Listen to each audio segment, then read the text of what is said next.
ala alihi wasahbihi wa man walah wa la haula wa la quwwata illa billah. Alhamdulillah, kita bersyukur kepada Allah sore hari kita kumpul di waktu-waktu yang berkah. Kita kumpul di rumah kita punya guru, kita punya ustaz, kita punya panutan Syekh Ali Syahda. Kita doakan mudah-mudahan Kiai Haji Ali Syahda panjang umur, afiat, wabul hajat dunia wal akhirat. Amin amin ya rabbal alamin. Para bapak-bapak, para asatidz, tokoh masyarakat, ustadzat yang turut hadir, al-syaraif, al-habaib, mudah-mudahan segenap kita yang hadir semuanya Allah Ta'ala sahihkan badan kita, Allah Ta'ala panjangkan umur kita, itu adalah berkat Rasul sallallahu alaihi wa alihi wasallam. Amin amin ya rabbal alamin. Hadirin wal hadirat rahimakumullah. Di sore kita kumpul karena Allah, kalian dan nggak bukan tapi karena Allah, dan juga pengen dapat cintanya Rasulullah sallallahu alaihi wasallam. Ini waktu-waktu berkah yang dimana Sayyidah Fatimah Zahra kalau datang waktu asar atau apalagi di hari Jumat itu luar biasa, dihabisin waktunya sampai maghrib untuk Allah. Dari asar sampai maghrib orang-orang soleh dulu zikrullah, apalagi menjelang maghrib. Waktu menjelang maghrib itu barokahnya hampir mirip kayak waktu menjelang waktu duha. Makanya tidur setelah subuh dan tidur setelah asar itu nggak baik. Dibagi-bagiin tuh rizki hisya wa ma'nawiyah. Kalau asar lebih khawatir lagi. Kalau orang yang mau kaya jangan tidur asar, pantes kerek mulu, pantes kalau punya duit mulu, bokek mulu, kanker mulu, kantong kering. Ternyata habis sholat subuh molor mulu, tidur mulu. Pengennya jadi orang kaya, pengennya jadi orang tajir, habis subuh dia molor, dia tidur. Gimana mau jadi orang kaya? Orang udah pada kerja daripada kerja keras, ente asyik di atas kasur, di atas bantal.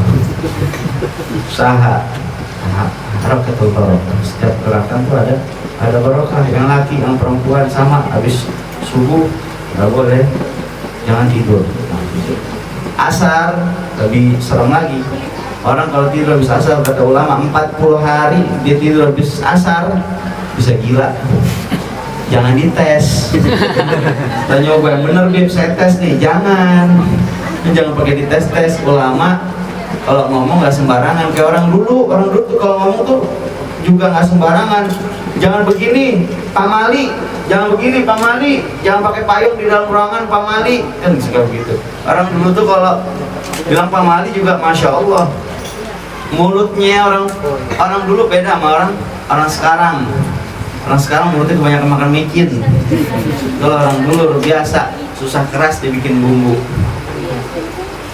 Alhamdulillah kita kumpul di waktu asar, waktu yang barokah. Yang kata Nabi sallallahu alaihi wasallam, qala Rasul sallallahu alaihi wasallam, qudwatun awrahatun fisabilillah khairum minad dunya wa ma fiha. Berpagi-pagi hari dan bersore-sore hari di jalan Allah. Kita lagi bersore-sore hari nih. Antara asar sampai maghrib ini waktu roha. Waktu roha namanya. Waktu istirahat.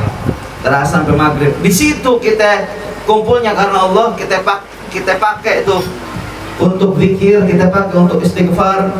Kalau di Hadramut atau di pondok-pondok pesantren biasa dipakai untuk roha, baca kitab salaf di situ. Dipakai untuk baca kitab salaf. Saya di Jakarta, Indana Majlis tuh setiap hari Ahad ba'dal asar. Setiap hari Ahad ba'dal asar tuh kita itu baca surat Al-Waqiah, baca maulid, sama baca kitab Risalatul Jami'ah.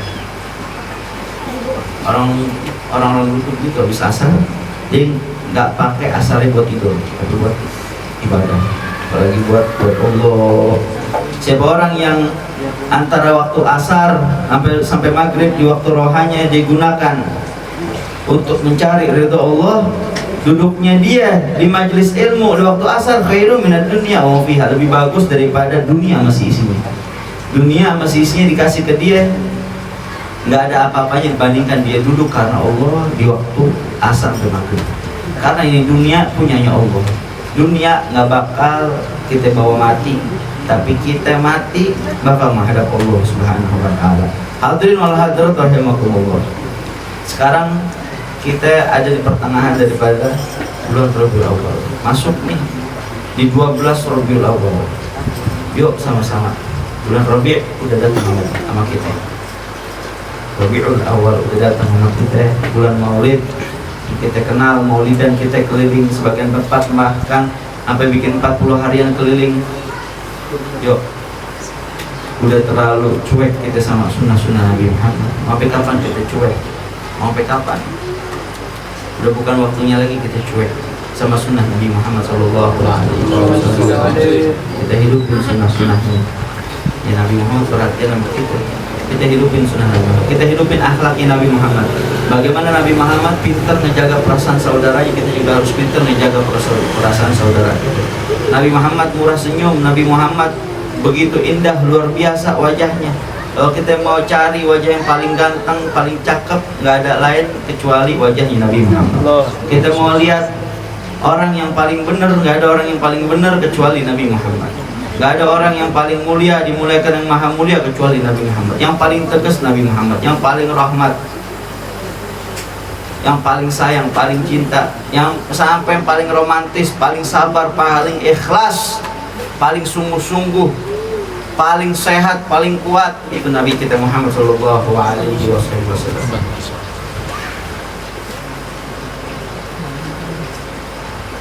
Balaghul ula bi kamali, kasyafat duja bi jamali, kamulat jami'u khisali. Sallu alaihi wa ala alihi sallallahu ala Muhammad. Berkumpul untuk kesempurnaan, kemuliaan demi kemuliaan di dalam jati diri, di dalam sanubari baginda Nabi Muhammad, yang kemuliaan tersebut langsung dialirkan oleh yang maha mulia Allah Subhanahu wa Ta'ala. Nabi Muhammad belum ngomong, baru senyum aja orang udah pada jatuh cinta sama dia. Belum senyum, diemnya aja udah bikin orang kelepek-kelepek, gemeteran, terpesona ketika duduk di sisi Nabi Muhammad. Kalau udah senyum, orang seganteng apapun, orang secantik apapun, nggak ada apa-apanya buat sama Nabi Muhammad. Idza tabassama an mithli hablil ghamam. Nabi Muhammad tuh kalau dia senyum, senyumnya itu sesejuk butiran embun. Luar biasa. Nabi Muhammad kalau misalkan lagi berseri-seri wajahnya, idza tasarra ka'anna ra'ayna fi wajhihi qit'atul qamar. Kalau Nabi Muhammad lagi berseri-seri, seakan-akan kita ngelihat di wajahnya Nabi ini ada rembulan. Wajah Nabi seakan-akan bagaikan bulan yang sedang purnama. Sallallahu alaihi Muhammad. Hadirin wal hadirat, terus suka ngelihat awan tuh. Awan kalau lagi sore hari, lagi adem, lagi sejuk, ada matahari, atau di waktu duha, awal-awal baru masuk waktu duha atau waktu isyraq, kan adem banget tuh. Kita lihat awannya begitu luar biasa cerah dan indahnya. Itu wajah Nabi lebih indah daripada awan yang terang. Sallallahu alaihi Muhammad. Nabi Muhammad paling banyak senyumnya. Wa kana sallallahu alaihi wasallam aktsarun nas mutabassiman. Nabi adalah orang yang paling banyak senyumnya. Sampai ada salah satu sahabat yang bernama Abdullah bin Jarir. Abdullah bin Jarir ini seorang sahabat, Jarir bin Abdullah, maaf. Jarir bin Abdullah seorang sahabat yang akhirnya dia dulunya orang kafir, masuk Islam. Setelah masuk Islam dia bilang apa?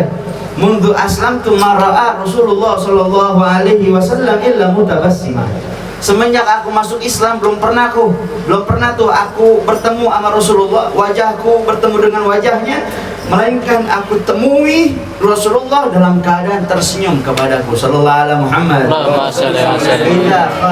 Idza ra'ahu badihatan habba wa idza khalathu ma'rifatan ahabba. Rasulullah kata Sayyidina Ali, kalau dilihat pertama kali terasa seram, haibah sekali. Bapak-bapak, ibu-ibu, kalau ketemu sama orang yang antum anggap mulia, yang kamu anggap dia guru besar, saat kita mau ketemu sama guru besar kita, sama guru mulia kita, mungkin kita udah siapin kata-kata buat ngomong sama dia, tapi karena saking haibah, saking wibawanya itu guru kita, kadang-kadang yang udah disiapin lupa seketika. Tadi mau diomongin apa? Lupa. Apalagi kalau orang lagi benar-benar jatuh cinta, ketika lagi dekat sama yang dicintainya, lagi dekat sama gebetannya, bahasanya lupa udah sama semuanya. Masya Allah. Bagaimana kalau di sisi kita ada Nabi Muhammad SAW? Itu Nabi Muhammad begini, haibah manusia, wibawa manusia yang ada kalah wibawanya, kalah haibahnya sama baginda Rasulullah SAW. Rasulullah kalau lihat pertama kali terasa seram, haibah, nggak ada yang berani ngajak ngobrol, saking haibahnya luar biasa, bikin semua orang tuh terpukau. Ketika Nabi datang satu majlis atau datang di satu tempat di permukaan, itu semua orang terpukau, melirik wajahnya Rasulullah SAW. Insyaallah, mudah-mudahan kita bisa mandang wajahnya Rasulullah. Mudah-mudahan kita bisa mimpi ketemu Rasulullah. Amin ya rabbal. Wa idza khalatahu ma'rifatan ahabbah. Tapi kalau terus diikutin, ternyata ya Allah, bikin semua bakal jatuh cinta sama dia. Kalau terus diikutin, dipelajarin, diliatin, semua orang bakal jatuh cinta, terpesona dengan Nabi besar Muhammad sallallahu alaihi wasallam. Jangankan kita umatnya, jangankan para pecintanya, jangankan para sahabat yang sezaman sama Nabi, jangankan para tabi'in yang masih dekat dengan zamannya Nabi, musuh sekalipun jatuh cinta dengan Nabi Muhammad. Sampai-sampai Abu Jahal, Abu Lahab, dan Abu yang lainnya. Ada abu-abu yang lain. Abu Lahab kalau caci maki Nabi nggak berani dari depan, dari belakang. Di awal-awal permulaan Nabi dakwah, Abu Lahab tuh sering caci maki Nabi. Jangan percaya ini sama keponakan saya. Ini keponakan saya tukang gila. Keponakan saya nih, ini Majnun. Keponakan saya ini tukang sihir. Jangan percaya. Tapi ngomongnya dari mana? Dari belakang. Nggak berani melihat dari depan karena saking wibawa dan haibahnya Rasulullah Sallallahu Alaihi Wasallam. Sampai-sampai ini Abu Jahal atau Abu Lahab kalau lagi lewat, lagi jalan, tiba-tiba lihat di depan ada Nabi, nggak berani muka ketemu muka, nggak berani wajah ketemu wajah, melainkan apa yang terjadi, mukanya Abu Jahal, Abu Lahab ditutupin pakai kain. Ketika lewat ada Nabi, langsung mukanya ditutupin pakai kain. Kenapa? Tak kuat ngelihat wajah yang tersinar di dalamnya cahaya, yaitu cahaya Nurul Mustafa. Emang mereka asli jatuh cinta, cuman mereka takut kalau dia masuk Islam, takut jabatannya kalah sama Nabi, takut tahtanya diambil alih sama Nabi, takut hartanya kalah atau dirampas oleh umat Islam, sehingga mereka segan nggak mau masuk Islam. Padahal mereka jatuh cinta. Coba lihat, Nabi dapat julukan Muhammad Al-Amin dari siapa? Itu orang-orang kafir sebenarnya jatuh cinta sama Nabi, dijulukin Muhammad Al-Amin, Muhammad yang paling dapat dipercaya. Karena mereka yakin pada saat itu nggak ada manusia yang paling dapat mereka percaya, yang paling amanat kecuali Nabi kita, Nabi Muhammad Sallallahu Alaihi Wasallam. Nggak sampai di situ, nggak cuma sekedar ngasih julukan Muhammad Al-Amin doang, nggak. Tahu nggak? Itu mereka tuh orang-orang kafir Quraisy. Kalau punya barang, itu barangnya semua dititipin ke Nabi. Punya harta banyak, dititipin tuh hartanya ke Nabi. Punya ternak banyak, ternaknya dititipin sama Nabi Muhammad Sallallahu Alaihi Wasallam. Tapi pada saat Nabi mau hijrah dari kota Makkah ke Madinah, sebelum Nabi hijrah sama Sayyidina Abu Bakar Siddiq radhiyallahu anhu, Nabi panggil Sayyidina Ali, ya Ali, ta'al, sini. Untuk apa Nabi panggil Sayyidina Ali? Nabi pengen Sayyidina Ali menunaikan, menuntaskan amanat-amanatnya Rasulullah. Pengen Sayyidina Ali biar sampein, ya Ali, kalau si fulan nanya hartanya, bilang hartanya ada di sini. Kalau si fulan nanyain dagangannya, bilang ada di sini. Kalau si fulan nanyain bendanya, bilang ada di sini. Setelah ini orang-orang dikembalikan amanatnya sama Rasulullah, dititipin ke Sayyidina Ali, baru itu Sayyiduna Rasul Sallallahu Alaihi Wasallam sama Sayyidina Abu Bakar Siddiq, baru dia hijrah. Berkah lagi kita di sore hari ini. Datangin rumahnya guru kita Syekh Ali Baros. Insyaallah didatengin sama habaib, ada guru kita Habibana Hashim, Syekh Abu Bakar.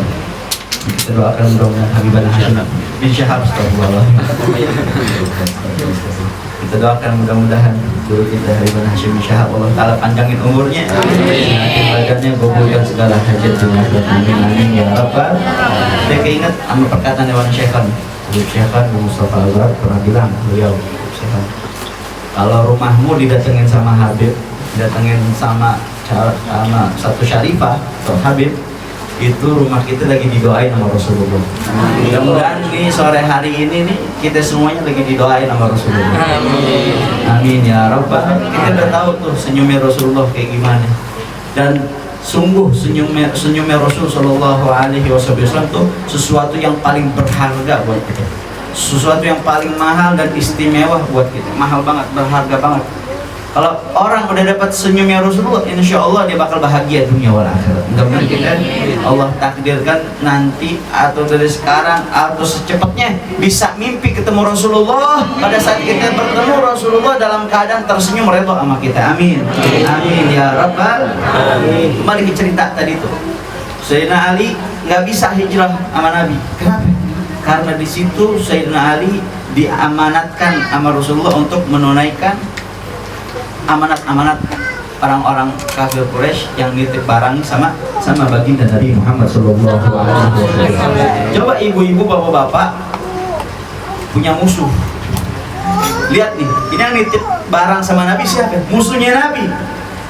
Kita coba punya, misalkan kita ada kesel lagi gedek sama orang, nih orang nitipin barangnya ke kita, nitipin motor ke kita, kira-kira tuh motor kita jagain apa kita gadein? Udah gue gedek sama lu, nyusahin lagi. Apalagi di saat dititipin kita mau pergi, wah tambah nih buat ongkos kita pergi lumayan. Tapi Rasul Shallallahu Alaihi Wasallam lihat, padahal ini orang kafir Quraisy nyusahin Nabi, nyusahin banget, musuh buyutan Nabi, bahkan mereka memerangi Nabi. Tapi lihat, biarpun mereka kayak begitu, mereka kasih atau titipin amanatnya ke Rasulullah, sama Rasulullah nggak ditelantarin, melainkan ditunaikan, dikembaliin tuh amanatnya. Pada saat Nabi mau hijrah, dipikirin dulu nih orang-orang kafir Quraisy yang amanatnya ada sama Rasulullah dititipin ke Sayyidina Ali untuk dikembalikan. Makanya Sayyidina Ali nggak bisa hijrah pada saat itu sama Rasulullah, karena indahu amanah. Di sisinya Sayyidina Ali ada amanah yang harus disampaikan dari Rasulullah SAW. Musuh aja jatuh cinta, musuh aja biar dia musuh, tetap dia meyakinkan pada saat itu nggak ada orang yang paling amanat, nggak ada orang yang paling dapat dipercaya kecuali baginda Nabi Muhammad SAW. Musuh itu. Ya Allah, mudah-mudahan kita termasuk orang-orang yang mendapatkan ridho Allah dan cintanya Nabi Muhammad SAW. Amin, amin ya rabbal alamin. Kita pasang program, kita pasang schedule yang cakep, jadwal yang cakep. Nih datang bulan Maulid, ingat bulan Maulid, ingat Nabi Muhammad. Ingat bulan Rabiul Awal, ingat hidupin sunnah Nabi Muhammad. Bukan ingat Maulid, ingat perdebatan. Bukan ingat Maulid, ingat ribut, ingat adu argumentasi. Bukan. Tar dulu deh, ntar pada yang debat, tar dulu. Sekarang PR kita masih banyak. Kita udah terlalu cuek sama Nabi. Debatin, tar dulu. Mantaraka jidal wa huwa mukhi. Bana Allahu fi a'lal jannah.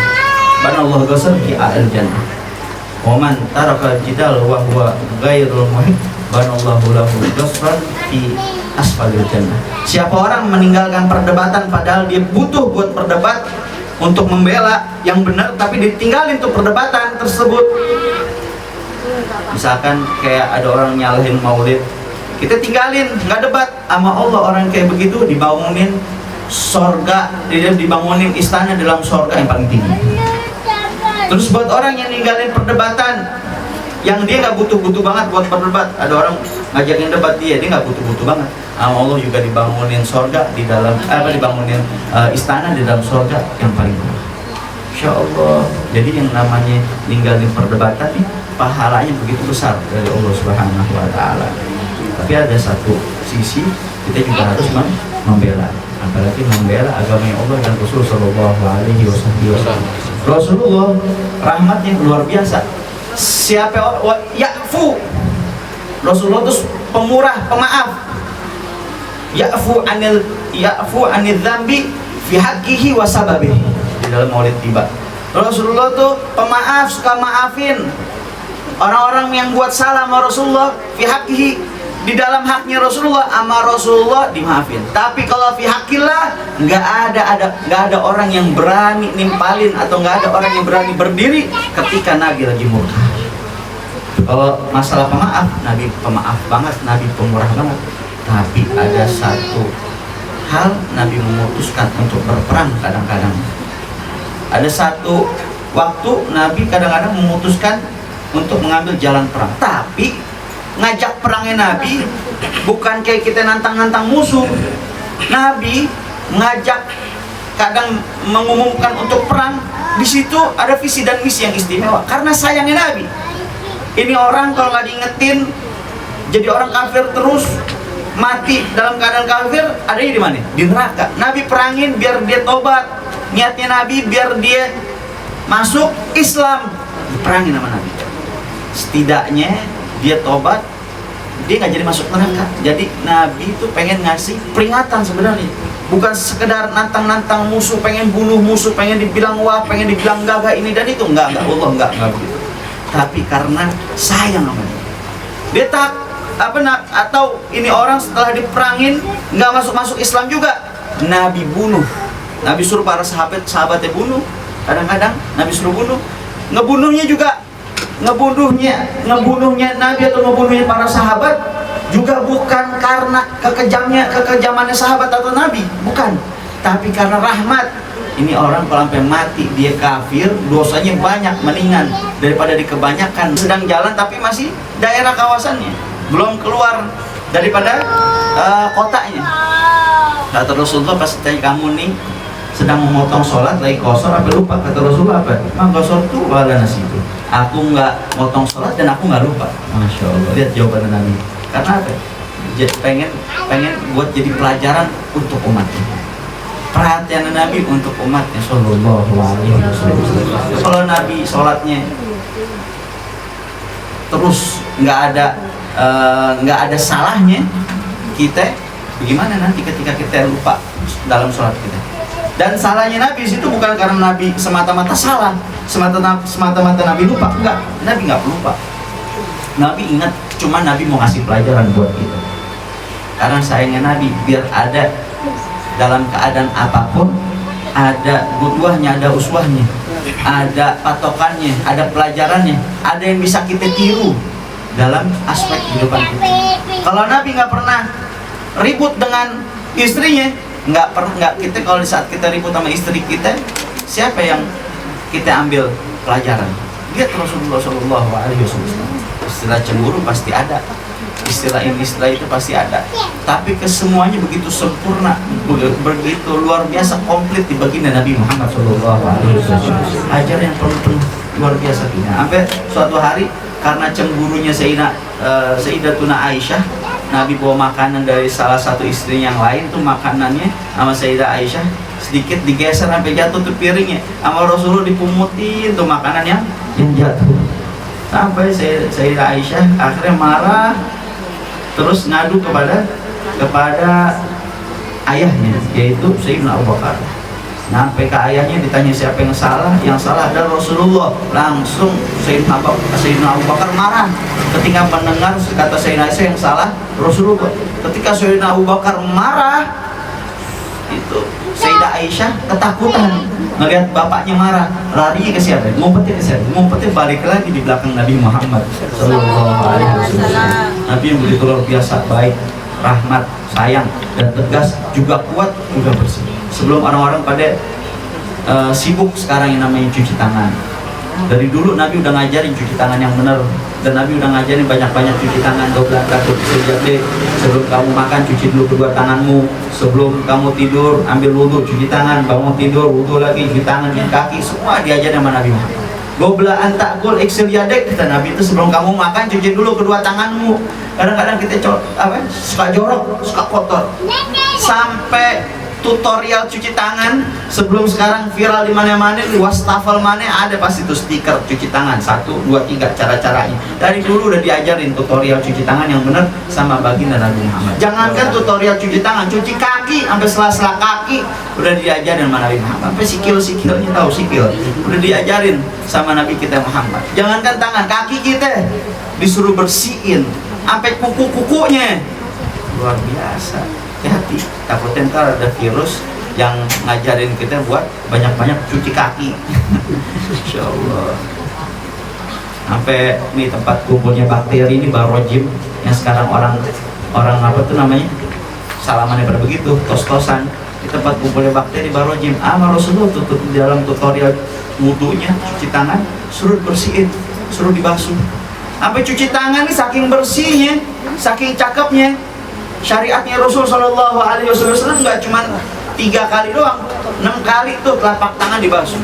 Pada saat kan min furudil wudu ghusl yaden, min furudil wudu ghusl yaden, apa namanya, dari ujung jari kita sampai dalam mirfaqain, sampai sikut kita itu yang wajib. Tapi sebelum kita basuh tangan dari tangan sampai sikut, di awal masuk kafen suruh bersihin telapak tangan 6 kali, telapak tangan kita 3 kali, ini 3 kali. Kalau kita hidupin sunnah ya 6 kali kita basuh. Luar biasa. Nabi udah ngajarin kebersihan. Cuma kadang-kadang kita sampai social distancing dari dulu tuh yang namanya social distancing udah diajarin sama Nabi. Nggak boleh kita sama semua orang kita salaman sama yang bukan mahram. Ada social distancing, nggak boleh kita salaman sama yang bukan mahram. Laki perempuan yang bukan mahram nggak boleh salaman. Ada batasan-batasan. Kadang kita yang melampaui batas, sekarang akhirnya ditegur sama Allah dengan makhluk yang nggak kelihatan dengan kasat mata. Dunia lagi canggih banget, teknologi lagi luar biasa, ekonomi lagi melejitnya. Datang makhluk yang nggak kelihatan dengan kasat mata, mau dibikinan manusia kayak mau bukan bikinan manusia, tapi dia atas izin Allah Subhanahu Wa Taala. Kalau bukan atas izinnya Allah nggak bisa orang-orang dunia, kan ini dunia ciptaannya Allah. Semua atas kehendak Allah. Ekonomi langsung hancur, teknologi langsung hancur. Dunia yang lagi cakep-cakepnya lagi di atas, masya Allah langsung turun, ambruk. Semua pada susah. Cuma dengan yang nggak kelihatan, makhluknya Allah. Gimana entar hari kiamat yang datangnya itu pasti. Idza waqa'atil waqi'ah, laisa liwaqa'atiha kadhibah. Hari kiamat yang datangnya pasti. Di saat itu bumi hancur, lautan meluap daratan, dan tidak ada seseorang pun yang dapat mendustai datangnya hari kiamat. Siap nggak siap bakal datang. Mudah-mudahan ketika datang waktunya kita pulang rahmatullah, Allah nggak matiin kita, melainkan mati dalam keadaan husnul khatimah. Ya Allah, ya Allah, husnul khatimah. Allah ngajar akhir kalamina minad dunya inda dahi ajalina qaula la ilaha illallah, la ilaha illallah, la